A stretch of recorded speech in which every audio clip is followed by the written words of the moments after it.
So here we are at the roundup. I had 2 field hunts today. The first one was,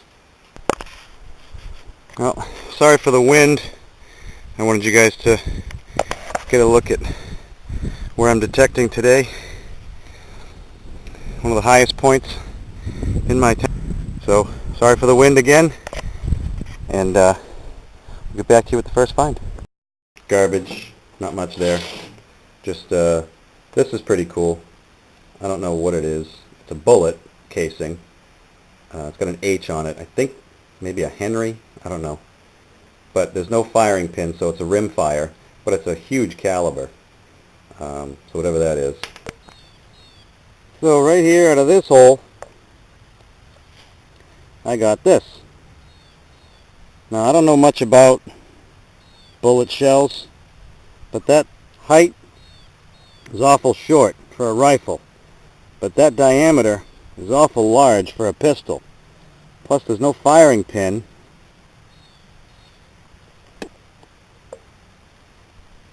Just has a letter H on it. You're not going to be able to really see it. It's got the letter H on there. What's that mean? A couple of square nails. So out of this hole, I got that square nail, and out of that hole, I got this square nail. A ricocheted bullet, probably a 25 or some rifle caliber that I don't know. Yeah, that looks like a 25, 32 cal maybe. I don't know rifle rounds that well, but it's not that long, so I'm thinking pistol. 2 inches down, right in there. And a 1999 clad dime. I was so happy to see that come out of the ground. Too bad it's modern. 1999. And here's the cool stuff from my new permission. I'm going to attempt to get permission on this site. If I can find somebody that lives here. Try and get audio.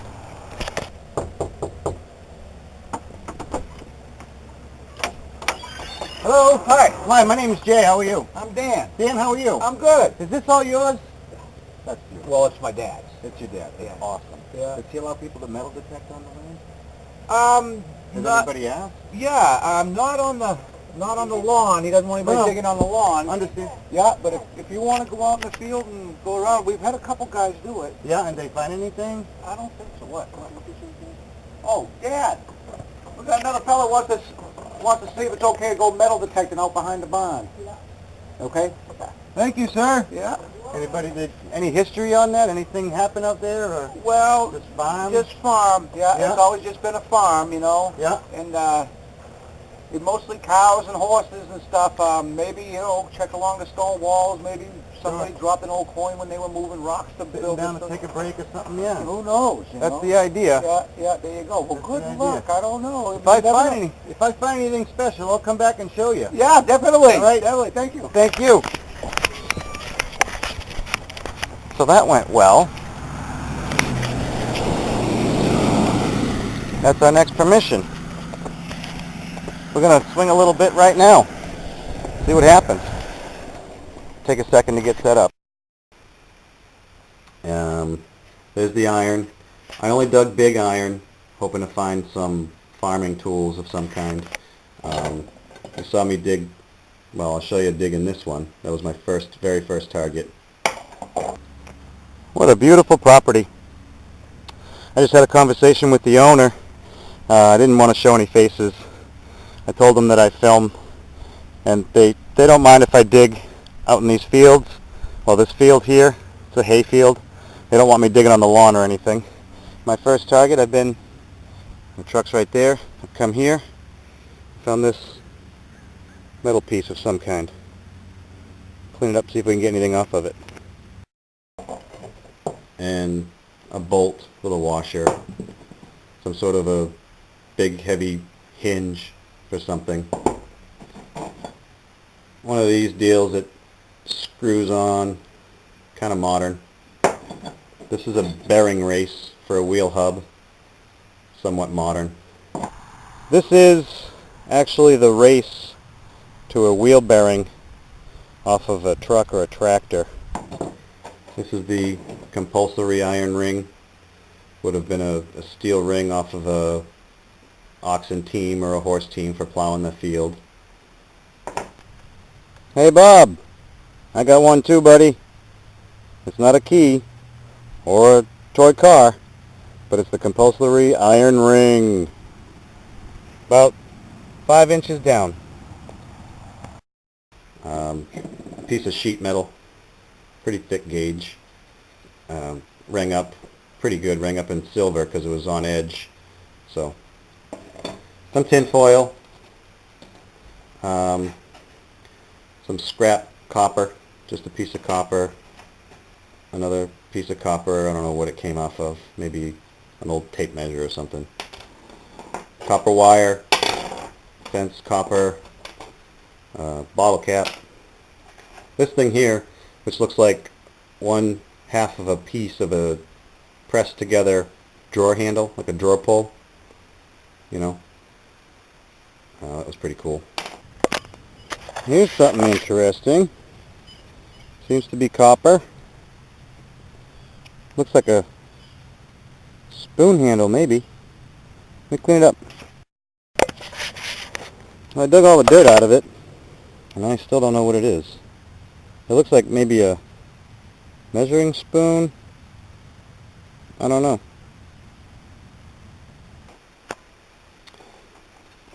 Ring pull, more square nails, just to get a feel for the land where I was at. I wanted to dig some square nails to sort of let me know where buildings may have been at one point. So I concentrated in those areas. Found some more stuff over here that I'll show you in a second. This was found on the sledding hill. It seems to be a Black Panther.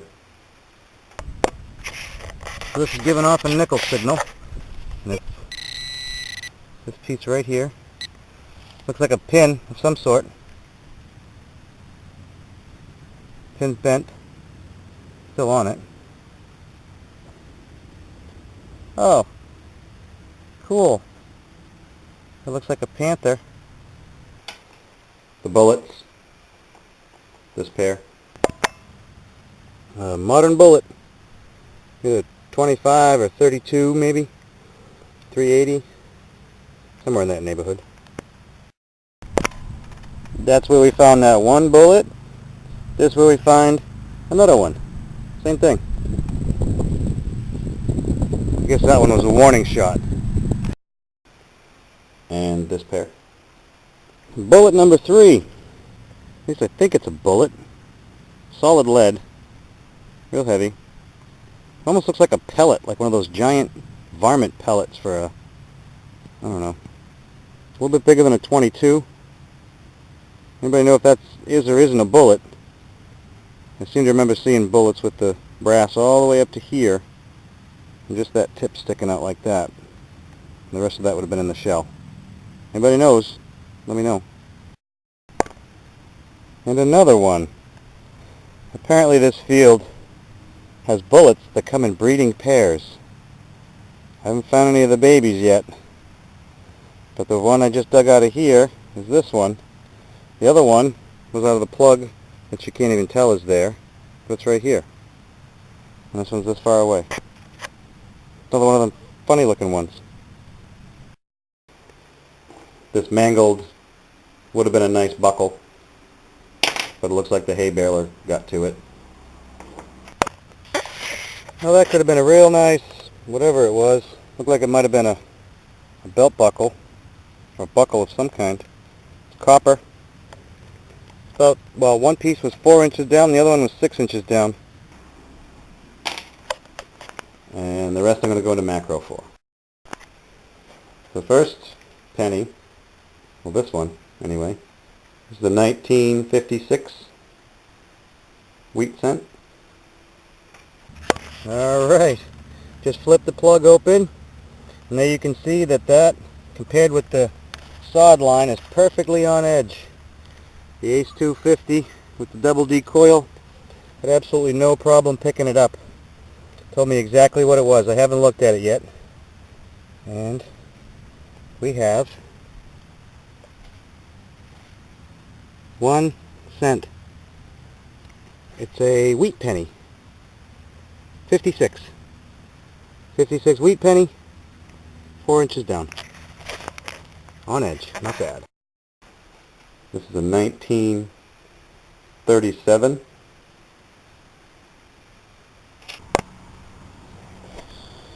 In this hole, 4 inches down, wheat penny, 1937.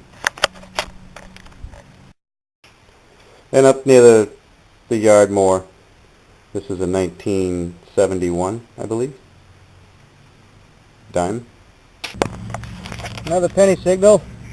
Just flip this plug open, and there she sits. Let's see what it is. Oh, it's a dime. It's a clad dime. 1981? 91.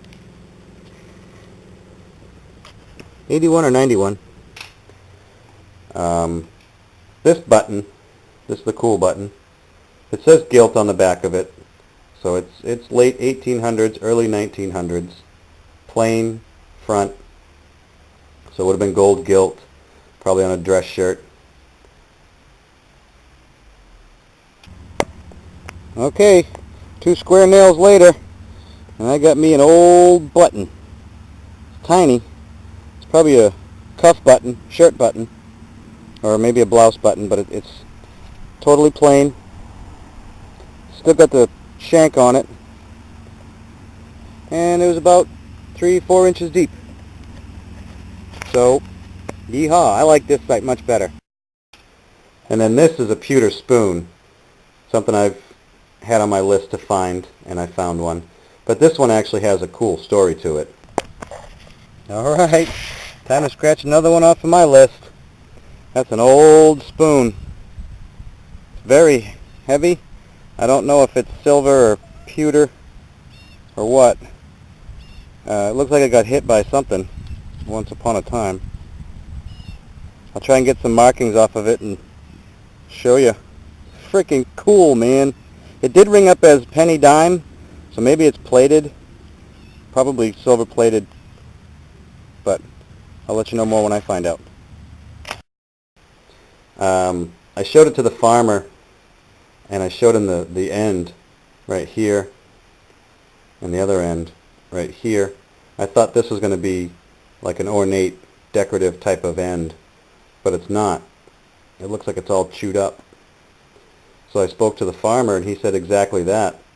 What probably happened was either the kids were playing with the spoon out in the field, or somebody had a picnic and it got left behind somehow. And then when the field was hayed, the baler would have bent the spoon up as it went through the baler to make the bale of hay. Then the bale of hay would have been stored in the hay loft until winter time, when the farmer had to feed the cows. Then he would pull hay bales out of the loft, throw them out in the, in the fields for the cows to eat when the hay hadn't grown yet. And one of them would have picked this up and chewed on it until they realized that they could not swallow it. And being that it's pewter, okay, pewter is mostly tin. The rest of it's filled with other metals, sometimes copper, sometimes lead, very rarely silver, but this is probably copper and tin to make up pewter. So it's very malleable, and you can bend it like it's lead. So it would have been really somewhat easy for the cow to chew on it. And once he realized he couldn't swallow it, he spit it out.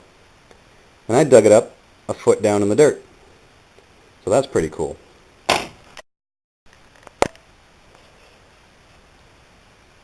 So there's the wrap up of the 2 fields I did today. The first field, probably not going to go back. The second field, I was only there for about 3.5 hours and found all that stuff. And I just literally walked around aimlessly. I'd hit a couple of high spots where the hills were. I'd hit a couple of low spots where all that dead hay was, the wet area, just to try and get a feel for what was going on in that field way back when. I know a couple of different locations where there was likely to have been a building at one point. So I'll revisit that site again in the future and hit those areas and hit other areas in the field just to get a feel for what's going on and what else I can find. So there it is in a nutshell. Thanks for watching, and remember, swing, beat, dig. Later.